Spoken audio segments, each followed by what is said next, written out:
इसमें जो जमीन का मालिक है ना, जो जमीन, वो भी इस गैंग में मिला हुआ था। वो बाकायदा जमीन पर ले जाता था और जमीन के दस्तावेज बताता था, वो जमीन भी बताता था, लेकिन एक्चुअल में वो इस गैंग का पार्ट है। उसका नाम क्या है? शरमत। अभी वो गिरफ्तार नहीं हुआ। शरमत पिता अब्बास अहमद। सर, बड़ी गैंग जो है आपने पकड़ी है, किस तरह से पुलिस ने जो है पूरा काम किया और कहाँ तक इन आरोपियों को पकड़ा, थोड़ा विस्तार? देखिए, 29 सितंबर 2025 को देवास निवासी तेजकरण परमार देवास पुलिस के पास आए थे और उनके द्वारा ये बताया गया कि उत्तराखंड से एक शुभम तिवारी नामक व्यक्ति का उनके पास कॉल आया था और उनके द्वारा तेजकरण को ये बताया गया था कि उत्तराखंड के हरिद्वार जिले के रुड़की नामक स्थान पर एक 20 बीघा जमीन है और वो जमीन काफ़ी फायदे का सौदा है और अगर आप उसमें निवेश करते हैं तो काफ़ी कम समय में, कुछ ही महीनों में जो आपकी निवेश राशि है उसको हम डबल या ट्रिपल करके आपको वापस लौटाएंगे।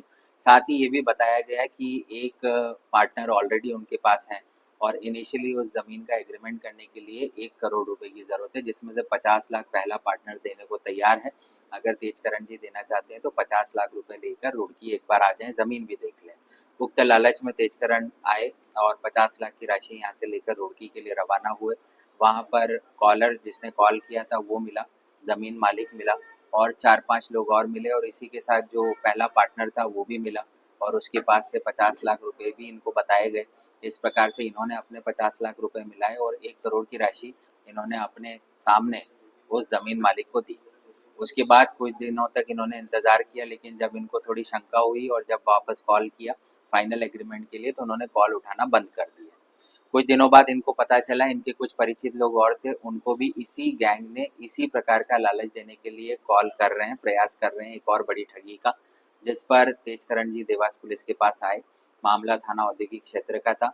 हमारी सीएसपी और टीआईआईए की टीम हमने इसमें लगाई, अपराध पंजीबद्ध किया गया और एक टीम सेपरेट आवेदक के साथ उत्तराखंड रवाना की गई और जो कुछ और लोग हमारे ही ज़िले के थे जिनसे ये गैंग पुनः ठगी की कोशिश कर रही थी, ऐसे लोगों को भी वहाँ पर पुलिस अपने साथ लेकर गई और वहाँ पर पुनः दोबारा जो ठगी की वारदात करने के लिए गैंग आया तो रुड़की से इस गैंग के 5 लोगों को पुलिस ने गिरफ्तार किया और इनके पोजीशन से करीब 29,50,000 नगद राशि पुलिस ने बरामद की है।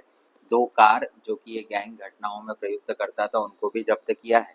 इन पाँचों का निवास उत्तराखंड का ही है, जिनके नाम इस प्रकार है: शेख मेहंदी राव, अब्दुल मन्नान, शुभम चौधरी, अकरम पिता खलील और अनुपम गुप्ता। इसमें जो ज़मीन मालिक है वो भी इस गैंग का जो है सदस्य है। इसी प्रकार जो उन्होंने पहला पार्टनर जो कि 50 लाख रुपए लेकर आया था वो भी इस गैंग का सदस्य है। तो इन सभी लोगों को पुलिस ने आरोपी बनाया है।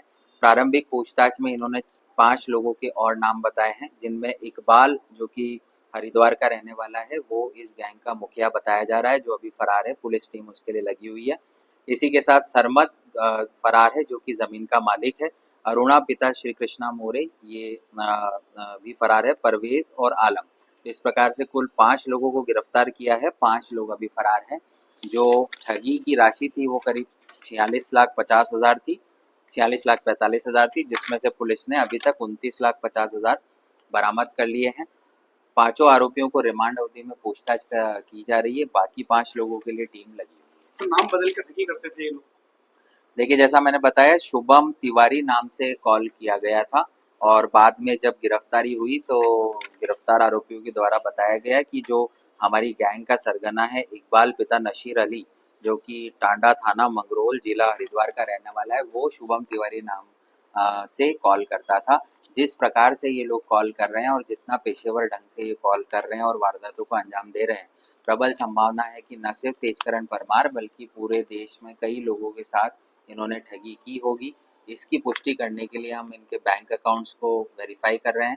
लोकल उत्तराखंड की पुलिस से भी हम समन्वय कर रहे हैं। साथ ही इनके जो क्रिमिनल रिकॉर्ड्स हैं हम उनको